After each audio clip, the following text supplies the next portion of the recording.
दोस्तों, आज हम बात करने वाले हैं हंगरी देश के बारे में। ये एक ऐसा देश है जो यूरोप के बीचों बीच बसा हुआ है और इसमें इतनी ज्यादा रोचक बातें हैं कि आप सुनकर दंग होने वाले हैं। चलिए शुरू करते हैं एक हैरान करने वाली बात से। लोग कहते हैं कि हंगरी की खूबसूरती में जादू है जो आने वालों को फिर से आने पर मजबूर करती है। यहाँ की इमारतें, पुल और सड़कें इतनी सुंदर हैं कि देखते ही मन खुश हो जाता है। हंगेरियन महिलाएं खूबसूरत और मजबूत हैं, जो घर और बाहर दोनों को संभालती हैं। ये फिट रहती हैं और सुंदर दिखाई देती हैं, गर्मजोशी से भरी हैं, जो अपनी देश, संस्कृति और देश के विकास में बराबर से हिस्सेदारी लेती हैं। आप जरा सोचिए, इतना सोना चमकता हुआ ये दुनिया का सबसे बड़ा संसद भवन है और हाँ, यहाँ 1300 से ज्यादा गर्म पानी के झरने बहते हैं। आइए अब देखते हैं हंगरी नक्शे पर कहाँ मौजूद है। हंगरी यूरोप के बीच में है।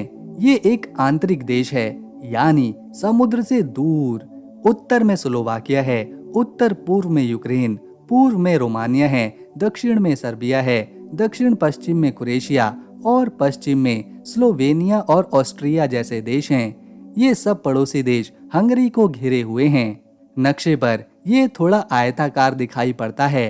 हंगरी की प्राकृतिक सुंदरता इतनी हसीन लगती है कि जैसे स्वर्ग का टुकड़ा नीचे आ गया हो। यहाँ बाल्टन झील है, जो मध्य यूरोप की सबसे बड़ी झील है। गर्मियों में समंदर सा लगता है, जहाँ लोग तैरते हैं, नाव चलाते हैं। फिर डैन्यूब बैंड, जहाँ नदी एक खूबसूरत मोड़ लेती है। पहाड़ियाँ हरी भरी और सूरज को डूबते हुए देखना शायद ही कोई मिस करना चाहेगा। हंगरी ने ही दुनिया को रूबिक क्यूब दिया है। जी हाँ, वो पहेली वाला खिलौना जो आज भी करोड़ों लोग सॉल्व करने की कोशिश करते हैं। इसके बीचों बीच डैन्यूब नदी बहती है और चेन ब्रिज नाम का पुल इतना शानदार है कि रात में लाइट से चमकने पर ये सपनों जैसा लगता है। अब आते हैं हंगरी के लोगों की खास बातों पर। हंगरी के लोग बहुत ही मेहमान नवाज हैं, मतलब जो भी आता है उन्हें घर जैसा एहसास कराते हैं। वो अपनी परंपराओं से बहुत प्यार करते हैं, जैसे लोक संगीत सुनना, नाचना और कहानियां सुनना।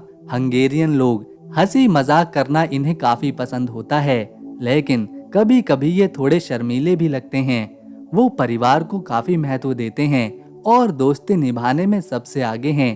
एक खास बात यह है कि वो कड़ी मेहनत करने वाले हैं, लेकिन काम के बाद आराम और मस्ती इनसे ज्यादा शायद ही कोई करता हो। धर्म के मामले में हंगरी के लोग खास तौर पर ईसाई धर्म को फॉलो करते हैं, जिसे यहाँ के 40% लोग मानते हैं, जबकि हंगरी के करीब 60% लोग नास्तिक हैं, यानी वो किसी भी धर्म या भगवान में विश्वास नहीं करते। ये लोग धर्म से ज्यादा विज्ञान, तर्क और मानवता को मानते हैं। इस देश में ये नहीं पूछा जाता कि आप किस धर्म को मानते हैं, बल्कि ये ज्यादा मायने रखता है कि आप इंसानियत में कितना विश्वास रखते हैं। लोग एक दूसरे की मदद करते हैं, बिना ये देखे कि वो किस जाति या फिर धर्म का है। यहाँ विज्ञान, तकनीक और शिक्षा को सबसे ऊपर रखा जाता है।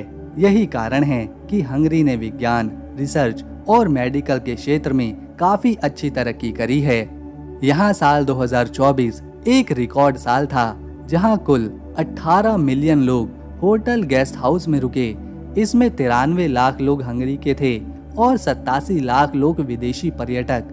हंगरी सरकार का प्लान है कि साल 2030 तक वो अपने देश में 2 करोड़ मेहमानों को बुलाएंगे। पर्यटन हंगरी की कमाई का एक बड़ा हिस्सा है, जो 6% से ज्यादा की आय देता है। लोग यहाँ झील बालाटन, बूढ़ा कैसल और गर्म पानी के झरने देखने आते हैं। अगर आप घूमने जा रहे हैं तो गर्मियों में सबसे अच्छा समय है। हंगरी में हर साल 80 से 90 लाख लोग विदेशी पर्यटकों को बुलाते हैं, जो इसे यूरोप की अच्छी जगह बनाता है। लोग सुबह उठकर काम पर जाते हैं, लेकिन शाम को परिवार के साथ वक्त बिताते हैं।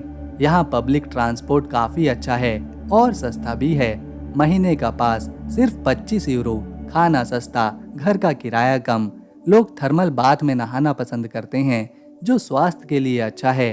परिवार छोटे होते हैं, एक या फिर दो बच्चे, लेकिन बहुत प्यार से उन्हें पालते हैं। त्योहार मनाते हैं धूमधाम के साथ, जैसे ईस्टर या फिर क्रिसमस।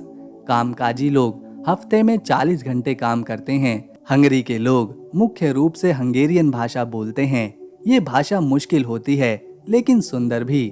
कुछ लोग अंग्रेजी या फिर जर्मन भी जानते हैं, खासकर शहरों में, जैसे बुदापेस्ट में। हंगरी की राजधानी बुदापेस्ट है।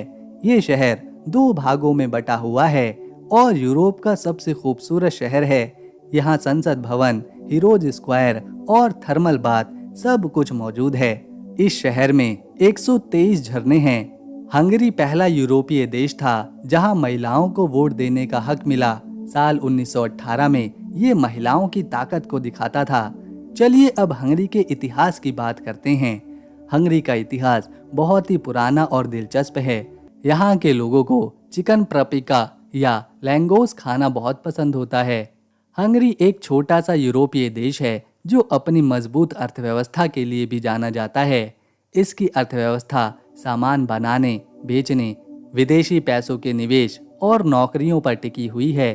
2025 में हंगरी की अर्थव्यवस्था 0.8% से 1.8% तक बढ़ सकती है और 2026 में ये 2.5% तक जा सकती है।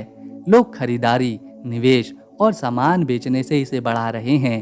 हंगरी की अर्थव्यवस्था कई तरह के कामों से चलती है। खेती इसका एक छोटा सा हिस्सा है, जो यहाँ की अर्थव्यवस्था का सिर्फ 2.5% है, लेकिन 6% लोगों को काम देता है। यहाँ गेहूं, मक्का, सूरजमुखी के बीज और फोई ग्रास, जो खास तरह का लीवर पेस्ट है। हंगरी फोई ग्रास का दुनिया में दूसरा सबसे बड़ा उत्पादक और सबसे बड़ा बेचने वाला देश है, लेकिन सबसे ज्यादा कमाई कारखानों से होती है।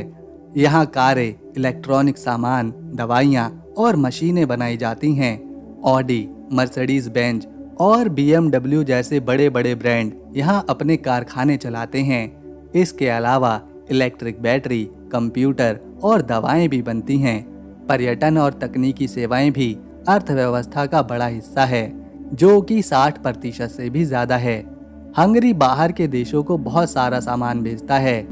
ये है बुडा कैसल।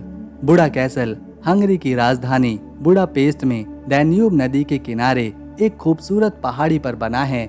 ये हंगरी का सबसे मशहूर किला और पुराना राजमहल है, जो इतिहास और सुंदरता का प्रतीक है। इसे देखने दुनिया भर से लोग यहाँ आते हैं। बुडा कैसल की शुरुआत 1265 में हुई, जब हंगरी के राजा बेला चतुर्थ ने इसे बनवाना शुरू किया।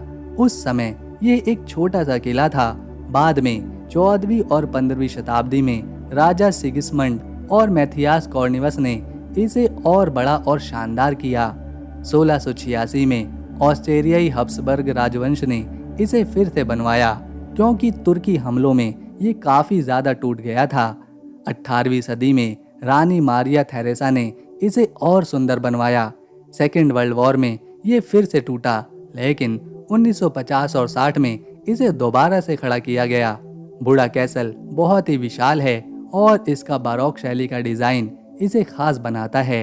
ये एक पहाड़ी पर है, जहाँ से डैन्यूब नदी और बुदापेस्ट शहर का शानदार नज़ारा दिखाई पड़ता है। किले में सैकड़ों कमरे, सुंदर बगीचे और आंगन हैं। इसका फिशरमैन बस्टियन पास में ही है, जो 7 मीनारों वाला एक खूबसूरत ढांचा है।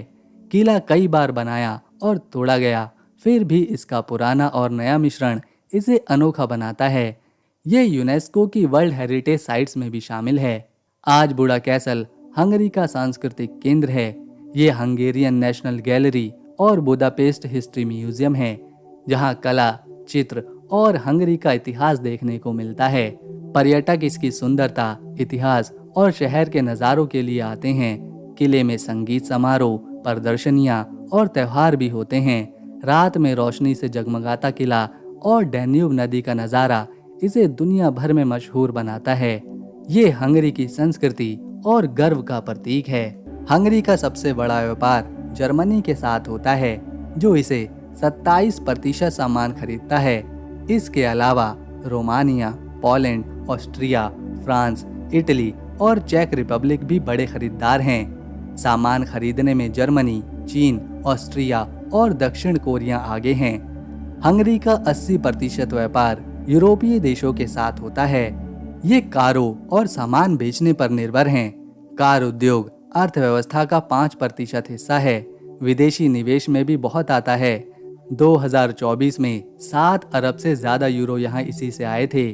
कीमतें बढ़ने की दर यानी कि महंगाई यहाँ पर लगभग 5% है और बेरोजगारी 4% के आसपास।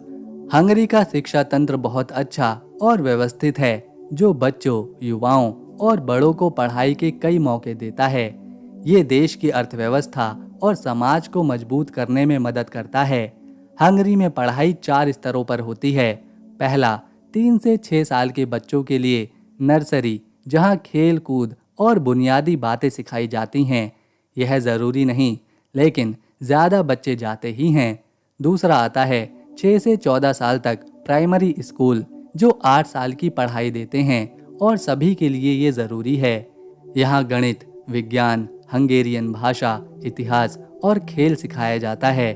कुछ स्कूल अंग्रेजी और जर्मन भी सिखाते हैं। तीसरा फिर आता है 14 से 18 साल तक हाई स्कूल, जो 4 साल का होता है।